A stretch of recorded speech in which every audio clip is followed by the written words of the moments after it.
இன்னைக்கு உங்க மேலே ஒரு பஞ்சாயத்து. என் மேல பஞ்சாயத்தா? அம்மா, உங்க பொண்ணுதான் புகார் கொடுத்தது.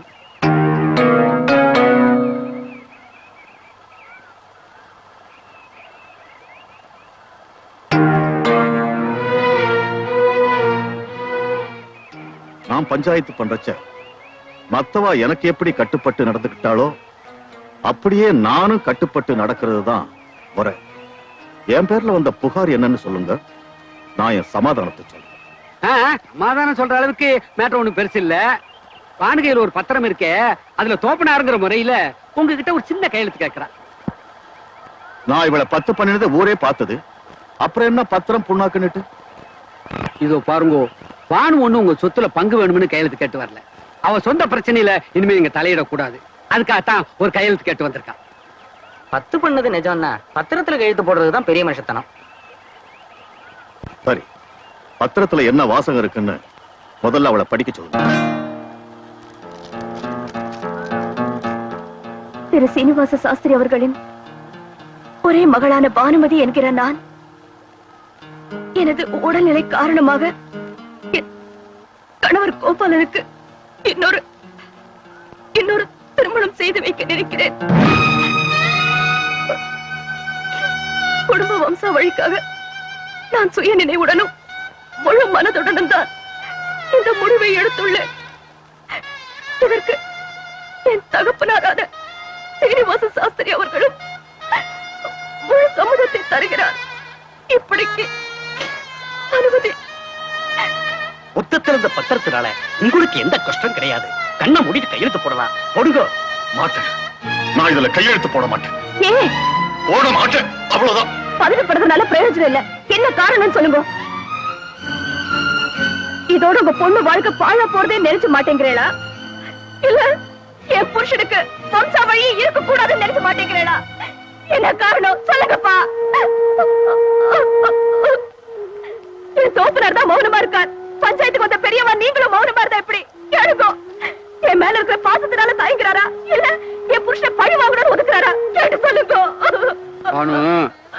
என்னதான் சாஸ்திர சம்பிரதாயம்ங்கிற போர்வையை போத்திருந்தாலும் உள்ளூர தோப்பனாருங்கிற துடிப்பு இருக்கத்தானே செய்யும். அப்ப கௌரவத்தை பார்க்காம எங்க ஆட்டுக்காரர்கிட்ட வந்து நான் சத்தியத்தை வாபஸ் வாங்கிக்கிறேன், எங்க ஆட்டுக்கு வாங்க மாப்பிள்ளை கூப்பிட சொல்லுங்க.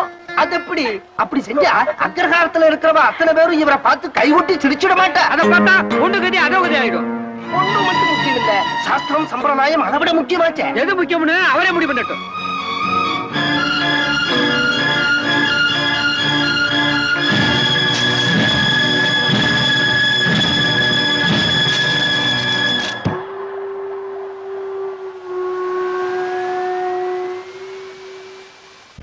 சொன்னா கேளுமா. யாரை கேட்டு இந்த ஏற்பாடு பண்ண நீ? என்னடா தெருவுல நின்னுக்கிட்டு 4 பேர் பார்த்து சிரிப்பாங்கடா. இதா சிரிச்சா சிரிக்கட்டும். இப்ப மட்டும் சிரிக்காமலா இருக்காங்க. இந்த பர்றா, நான் உன்னை பெத்தவன். நான் எவனையும் கேட்க வேண்டிய அவசியம் இல்ல. உனக்கு இன்னொரு கல்யாணம் நடத்தியே தீருவேன். எது? ஏண்டா கைய வாங்குற அளவுக்கு வந்துட்டியா? பின்னால என்ன பேசுறாரு? அந்த ஆளு இந்த ஆளு மரியாதை இல்லாம தோடுக்கு மேல வளர்ந்துட்டோம்னு திமிரா? அந்த மனுஷன் கேட்கறது என்னடா தப்பு? ஒரு குடும்பம் வாழையடி வாழையா தலைக்க முடியும் எந்த அப்பன் தான் ஆசைப்பட மாட்டான். சரி, இப்ப அவளுக்கு என்ன குறை வந்துருச்சு? என்ன குறை இல்ல, கல்யாணம் இன்னும் கண்ணு கழியாம இருக்கா. அது ஒண்ணு பத்தாது. அது ஏன் தப்புமா? யார் தப்போ எனக்கு அதை பத்தி இல்ல. இந்தாடா இத்தனை நாளா இவர் சொல்லிக்கிட்டு இருந்தாரு. இப்ப நான் சொல்றேன், இந்த பொண்ணு வேணா நம்ம வீட்டோட இருக்கட்டும். நீ இன்னொரு கல்யாணத்துக்கு சம்மதிச்சுட்டு ஆகணும். இல்ல எங்க 2 பேருமே உயிரோட பார்க்க முடியாது. இப்ப என்ன, உங்க 2 பேத்துக்கும் வம்சாவிருத்தி வேணும் அதானே? ஆமா, ஏற்பாடு பண்றேன். பாடி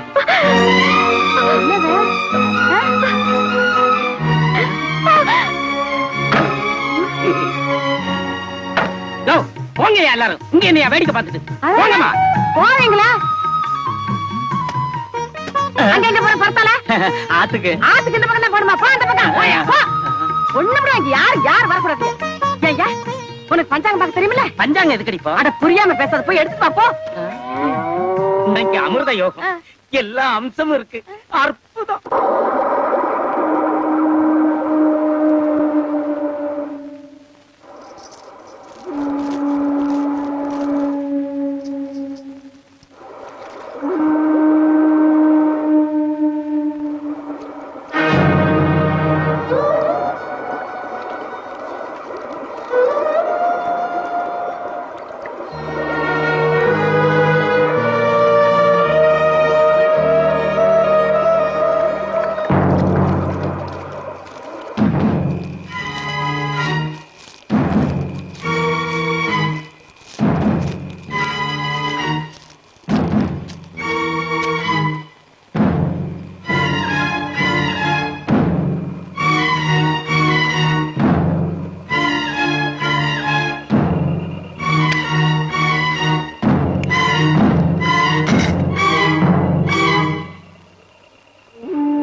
முடியல இந்த மனுஷிய தடுக்க. இல்லையா நீங்க எதுக்காக சாகணும் சொல்லுங்க, நீங்க ஏன் சாகணும்? நீயும் பானுவும் நல்லா இருக்கணும். அதோட என்னால என் ஆச்சாரம் அசிங்கப்படக்கூடாது. அதனாலதான் நான் சாகுறேன்னு சொல்றேன்.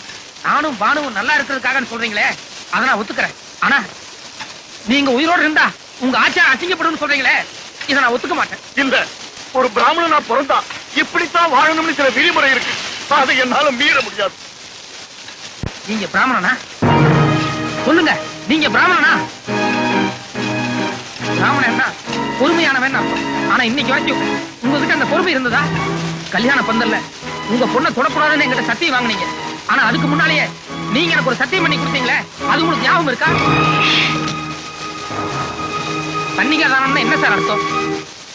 இந்த சனத்துல இருந்து இவன் பொண்ணு இல்ல, உன் மனைவி, இது இந்த ஊரறிய உலகறிய உனக்கு நான் சத்தியம் பண்ணி கொடுக்குறேன் இப்படி சொல்லிதானே என் கை மேல உங்க பொண்ணு கையை வச்சு தண்ணி ஊத்தி தார வாத்தீங்க.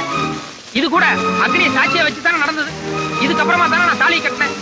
அப்புறம் என் பொண்ணு தொடக்கூடாதுன்னு நீங்க என்கிட்ட சத்தியம் வாங்கினது எந்த விதத்துல சார் நியாயம்? நீங்க வாங்கின சத்தியம் தப்பானதுன்னு எனக்கு நல்லா தெரியும். இருந்தா கூட நான் பண்ண தப்புக்காக அதை நான் தண்டனையா ஏத்துக்கிட்டேன். இத்தனை நாளா என்ன மட்டும் இல்ல, என்ன நம்பி கழுத்து நீட்டின பானவியும் சேர்த்து நான் தண்டிச்சிட்டு இருந்தேன். ஒரு பொண்ணு புருஷனுக்காக எதை வேணாலும் தியாகம் பண்ணலாம். ஆனா புருஷனையே தியாகம் பண்றது ரொம்ப கொடுமையான விஷயம். எனக்கு தெரியாம எங்க அப்பா அம்மா எடுத்த முடிவுக்கு சம்மதிச்சு பானு பத்திரத்தோட இங்க வந்தா அதுல கையெழுத்து போடுறதுக்கு உங்க மனு தர்மம் ஒத்துக்குச்சு. ஆனா இன்னொரு கல்யாணம் பண்றதுக்கு என் மனசாட்சி ஒத்துக்கல. அவளை காப்பாத்துறதுக்காக எத்தனை சத்தியத்தை வேணாலும் உடைக்கலான்னு எனக்கு தோணுச்சு. இன்னைக்கு வரைக்கும் நான் காப்பாத்திட்டு வந்த சத்தியத்தை இப்ப உடைச்சிட்டு தான் வந்து நிக்கிறேன். நான் அரிச்சந்திரன் இல்ல சார், ஒரு ஏழை தாவிதம் பையன். என்னால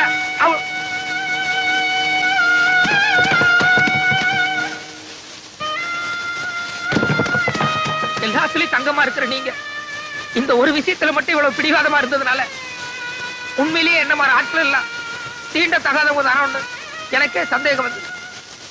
இந்த வேதத்துக்கு என்ன அர்த்தம் நான் தெரிஞ்சுக்க ஆசைப்பட்டேன். வெடி வெடி உட்கார்ந்து பல பேர் எழுதின வியாக்கியானங்களை படிச்சு நிறைய பேர்த்துக்கிட்ட விளக்கம் கூட கேட்டேன்.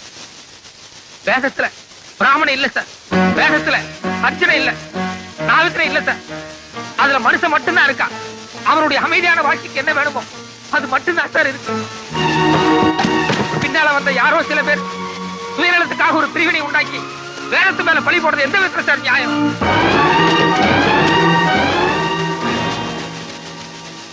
ஏதோ நான் பாதிச்சதுனால நான் இவ்வளவு தூரம் பேசுறத நினைக்காதீங்க. என்ன மாதிரி இந்த நாட்டுல எத்தனையோ பேர் குமரி கேட்டு இருக்காங்க. ஆதிசங்கரர், ராமானுஜர், பாரதியார் இவங்க எல்லாமே பிராமணர் தான்.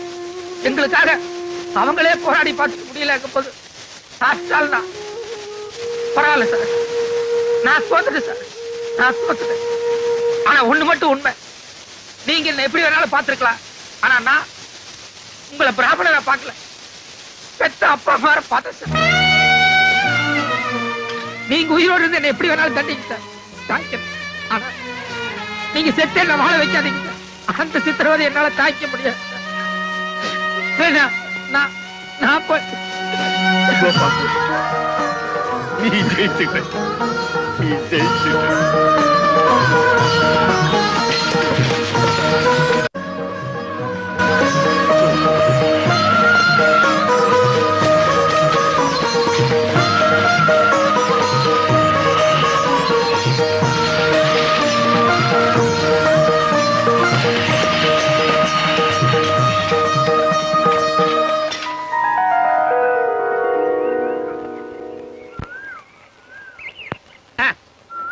Ready ready ready. மேல உட்காருங்க.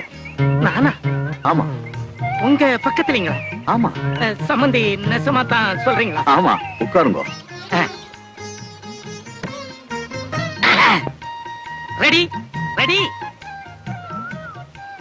என்னடா அவரு வயசு என்ன, உன் வயசு என்ன? அவரு ஜாஸ்தி. அவரு படிப்பு என்ன, உன் படிப்பு என்ன? அதுவும் ஜாஸ்தி. அப்புறம் இது என்ன? ரொம்ப ரொம்ப ஜாஸ்தி. போட்டோவில் நானும். யாருங்க அது மூஞ்சி மூணு வச்சிருக்கிறது? Smile please. ஸ்மைல் ப்ளீஸ்னா சிரிக்கணும். ஆ!